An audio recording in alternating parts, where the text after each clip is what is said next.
49H of the Constitution, the ODPP have not objected to the release of the accused persons on bail board, nor are given any aggravating factors for imposition of harsh bail board terms, perhaps as their confirmation or faith that the accused persons are not a flight risk and will attend court, that being the main consideration in granting or refusal to grant bail.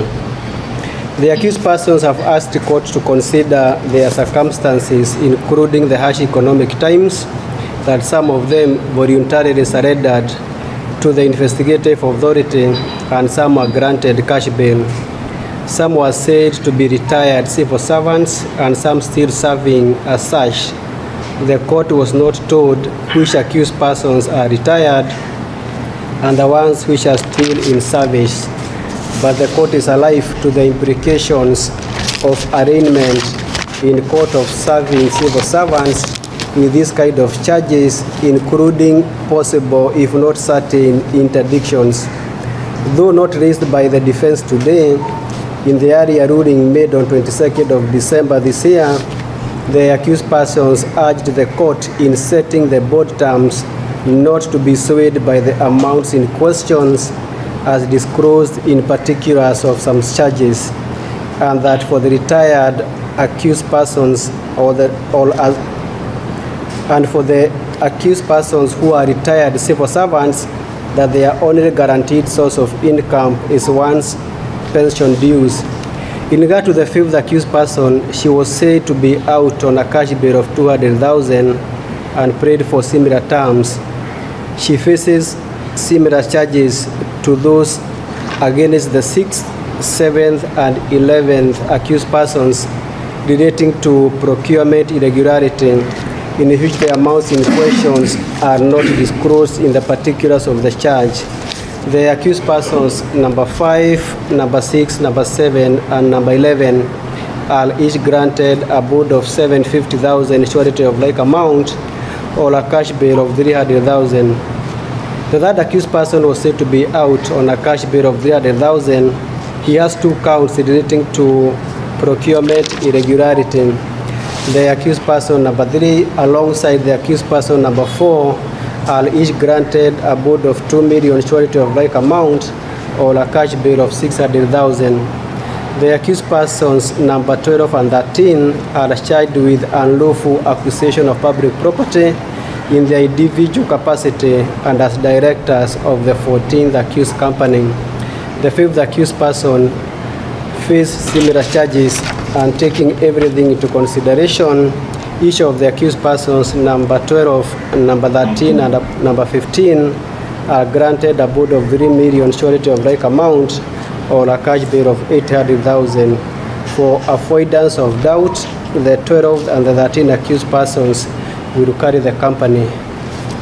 The ruling on application for gag orders against the ODPP and the EACC will be reserved to the mentioned date. Yes, councils.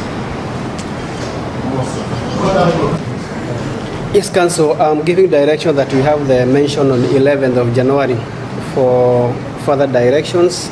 I also issue summons to the accused persons who are yet to take the plea. I believe you discussed about the issue of availance of witness statements so that we don't have to revisit it. If the court wants me to bring the plea by degree, but they must be granted. It's not good for the court to let loose the prosecution in its possession. They should not be let to be wrong. Let them not be wrong. Let them confine themselves within matters which the law permits them to disclose information. I urge the court to allow them.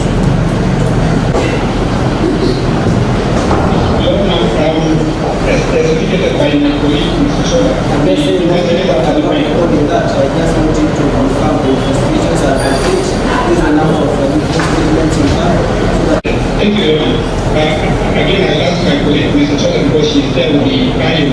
He can quickly look at the number of witnesses and the documents there and make a response. The reason why I'm asking these things of record is that attempts to make the court to let too much is really unnecessary. You bring so many side issues. So we don't fight the office if you are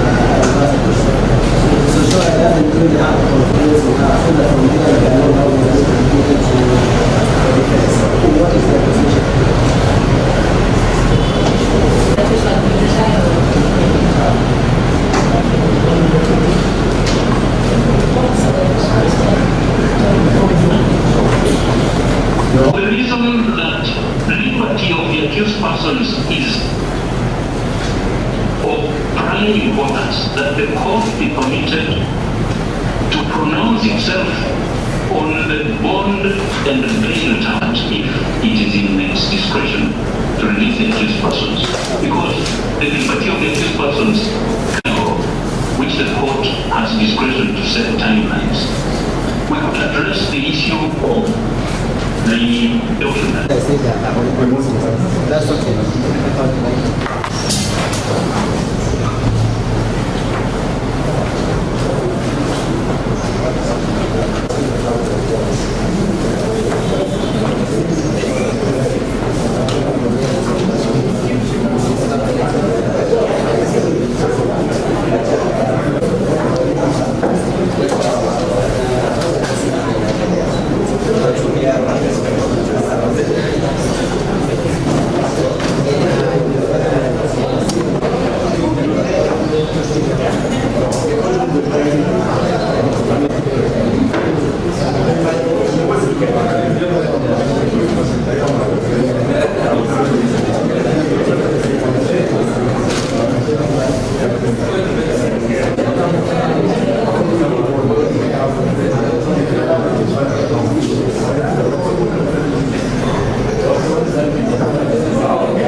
Amesema anakuja before noon.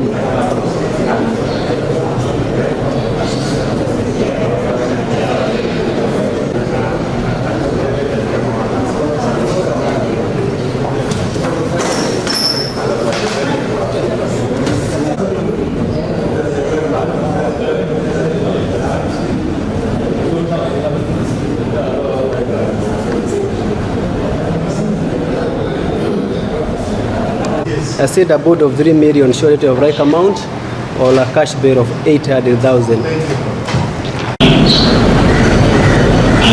request all the employee and accused counsel with similar challenges. Accused number 17,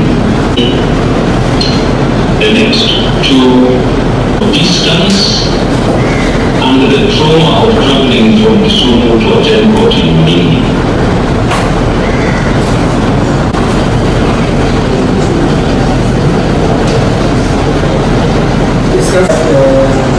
This idea of treating people by stomach not working for you. It would be beyond the powers of the investigator. But I would like Mr. Chola to respond to that once the chief has also the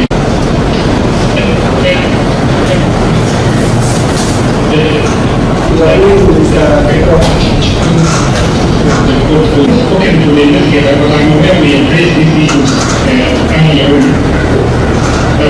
The following Saga received from the investigating officer is that the night that this person, Joseph Uhuru, has been separately to appear before the EACC officers. He has ignored. There was a counsel appearing for the 8th accused person.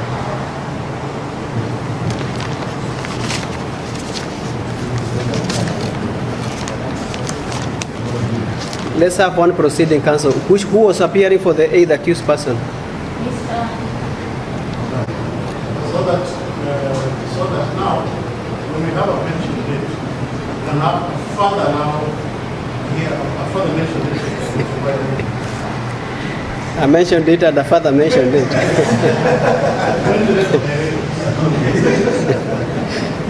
Nancy migrated out of this country more than 5 years ago. She got married. Somewhere in Europe. I'm not sure whether she is still a Kenyan, then she announced her citizenship. From the statement by the prosecution, it's very clear they have never spoken comments. They've never taken her statements. I don't know on what basis they decided to charge her. If I was the prosecution, I would simply even probably charges against her so that so that the rest can progress. Others will keep mentioning forever. That's all. That's why we are taking a measure against that. The EACC and the ODPP to these summons, but that is the first point of call anyway. Instead of now going direct to warrant of arrest. That's okay with you? Yes. Okay. So do we take a mention date in a week's time or two?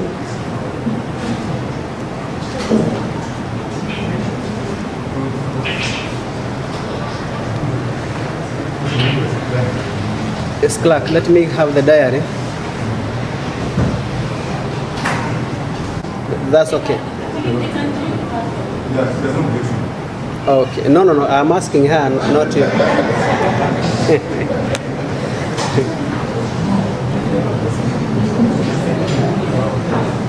Any objections? Okay. Let's take a mention date. May I suggest 11th of January, which is 2